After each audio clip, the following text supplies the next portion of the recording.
Hello YouTube family, કેમ છો તમે બધા લોકો? મજામાં જઈશો? મસ્ત મજાની ગુડ મોર્નિંગ થઈ ગઈ. સવારમાં નીકળી ગયા છીએ ફામે જવા. તો જય શ્રી કૃષ્ણ.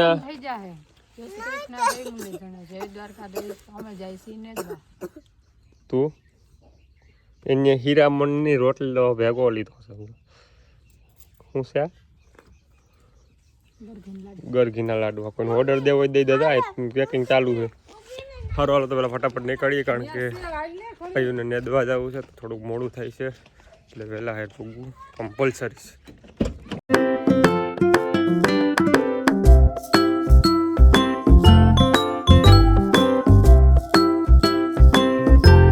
અમે પહોંચી ગયા છીએ. થોડાક નાના તળ છે, આ થોડાક મોટા છે. આ નાના છે, આ મોટા લાગે કોઈ મોટા આ લાગે. કોમેન્ટ કરો. સમજો આ તલ ને આ તલ 5 દિનો ફેર. આ તલ એક નંબર. ધીરે ધીરે બોલાવવાનું ચાલુ થયું છે. ચોથે દી થોડીક જીભડી આવી, નવી ઉગી જીભડી. હે તાર જીભડી કાપાઈ ગઈ યો માડી. ના જો અત્યારે પાણી ચાલુ કરવું હતું, પણ હવે આવતા હવે તેવું થયું કે આગળ નથી ચાલુ કરવું. પછી તલ બહુ ઝીણકા છે, ડૂબી જાય. ડૂબી જઈને ખોટો ગરા ટૂંકો ખાઈ લઈએ, એના કરતાં ન ચાલુ કરવું સારું. હું ને છોકરી બે અમારા બગીચામાં નહીં, પણ અમારા બાગ આંબાની ને બધા ફળની બાગ છે, એમાં આટો મારવા આવ્યા હતા. પણ જોયું તો થોડું ખળ વધી ગયું છે. નેદાવું જો અડધું આ બાજુ નેદાઈ ગયું છે આવડે આયરમાંથી. બાકી આ બધા નિત નવીન પ્રકારના ફ્રૂટ છે, એ બધાને સાફ કરવા જોઈએ, ચોખ્ખા કરવા જોઈએ, ખામણા બધાને કરવા જોઈએ. ને એક આંબામાં અમારો નીકળનો છે ને એમાં કેરીઓ આવી ગઈ. પોણ જ વાવ્યા હતા, પણ મોટા છે, 3-3 વર્ષ વાળા. એક આંબામાં પહેલાં આંબામાં કેરીઓ આવી ગઈ છે. કા છોકરી છે ને? હાલ તમને બતાવે છોકરી, બતાવે હો હમણાં કેવી કેરીઓ છે. બહુ મસ્ત કેરીઓ. એમ છોકરી કહેતી હતી, હું નથી કહેતો.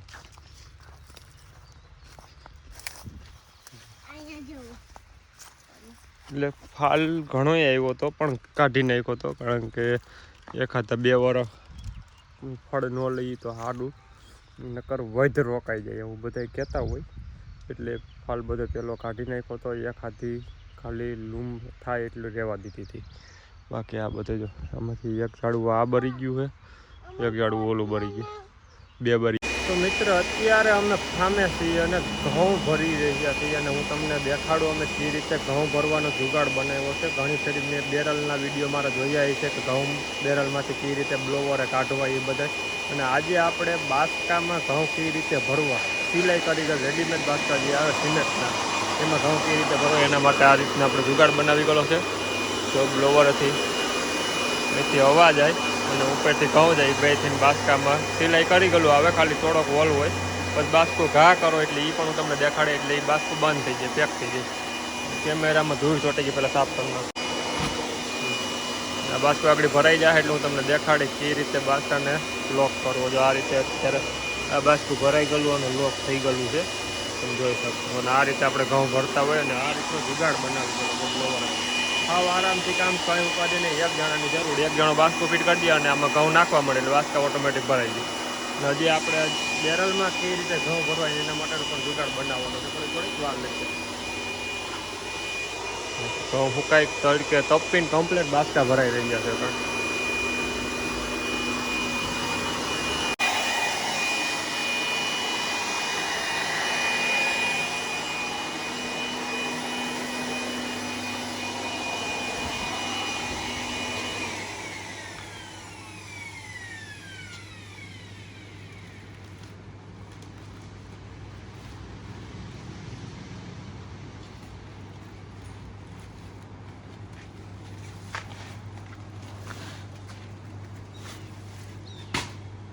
તો એ બસ બ્લોક થઈ ગયું.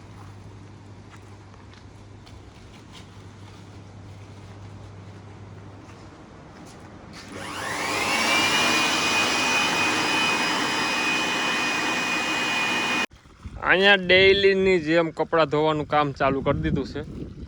મોઢું દુખે છે પણ હેડીનો હાથો અહીં ભેગી લઈને બેઠી છે. ખાઈશો ખવાય એમ નથી. અને હું એ વાતને થોડુંક મોટિવેશન લઈ લઉં કે જિંદગીમાં જેટલું રખડવું, કામ કરવું, ભાટકવું, બધુંય કરવું એટલું મહત્ત્વ છે, એટલું ને નાહવાનું પણ મહત્ત્વ આપ્યું છે. તો એ વાતનું એટલું મોટિવેશન લઈને હું અત્યારે નાહવા જાઉં છું. 3 ટાણા નાહવાનું ને 1 ટાણા ખાવાનું. એ વાત ખોટી છે, પણ 1 ટાણા નાહવાનું ને 3 ટાણા ખાવાનું એ વાતને મંતવ્ય આપીને આજ 3જો દિવસે હું નાહવા જઈ રહ્યો છું. તો થોડીક મોટિવેશન આવી જાય, શક્તિ આવી જાય, થોડોક પાવર આવી જાય. પણ નાહી લઉં છું. ઉનાળાની સિઝન છે એટલે નાહવામાં થોડીક આરામ થતી નથી. નાહી લઉં તો હું આરા કરી નાખું. પાક્કું ફાઇનલ. પછી હું સાચું કા નાઈશ નહીં તો વાહ. છોકરી શું લઈને આવી? બગન મેકન. હા, ઢાકણું બગન મેકનનું છે. એવું આપને બધું બોલતા ના. નાઈ ધોઈને ફર્સ્ટ ક્લાસ નવા લુગડા પહેરીને તૈયાર થઈ ગયો છું ને આપણે ઓલે કેમ કહીએ કે લાઈવ પફ ખાવાના હોય, લાઈવ પીઝા ખાવાના હોય, એમ આપણે લાઈવ લુગડા ધોવરાવાના છે. તો હાલ્યો લાઈવ લુગડા ધોઈ નાખો. નાઈ ધોઈને લાઈવ લુગડા. સૂર્ય તારે આવી સિસ્ટમ છે? લાઈવ હો, ગરમા ગરમ લુગડા ધોવાય. હો અહીંયા હરડાટી છે, તને ખબર છે? આમ નાઈ ધોઈને સીધા બાથરૂમમાં નીકળી સીધા લુગડા કુંડીએ દઈ જવાના, ફટાફટ લાઈવ ધોવાઈ જાય. તારે છે આવી કઈ સિસ્ટમ? એમ તારે એટલે તાર ઘરના ધોઈ જાય કે તું લાઈવ ધોઈ નાખ? આપણે ધોઈ નાખાય. એ નહીં લાઈવ ધોઈ નાખે. હું ફટાફટ નાઈ ધોઈને દઈ દઉં લુગડા. અત્યારે સાંજના સમયે દી આથમવાના સમયે જે મેળી માથે રોનક ને જે મજા આવે ને ગામડામાં, એવી મજા તો ક્યાંય ન આવે. હું તમને વ્યૂ બતાવું, તમે આમ જો.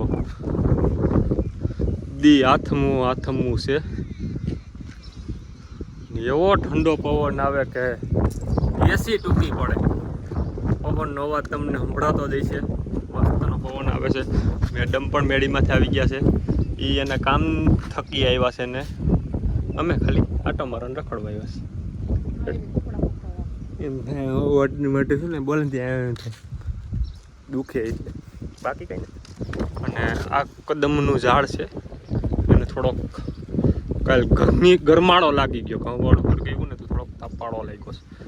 થોડાક પાંદડા ઉકાઈ ગયા છે. હજી તું કાલ કહેતી હતી કે વાં ઢગલો પડ્યો એ હરગાઈ નાખ્યો તો માંથી અહીંયા એટલા તપાળો લાગ્યો તો ત્યાં ઢગલો કેમ હરગાવા દઉં? આજ નહીં તો કાલની વાત અલગ છે, પણ આજની વાત અલગ હતી. રેડી ને? હા. અને હવે વ્લોગ પણ ઘણો મોટો થઈ જાય એટલે મળીએ કાલ ફરીથી પાછા ધમાકેદાર વ્લોગમાં. તા લગન બધાને બાય બાય. જય શ્રી કૃષ્ણ. જય દ્વારકાધીશ.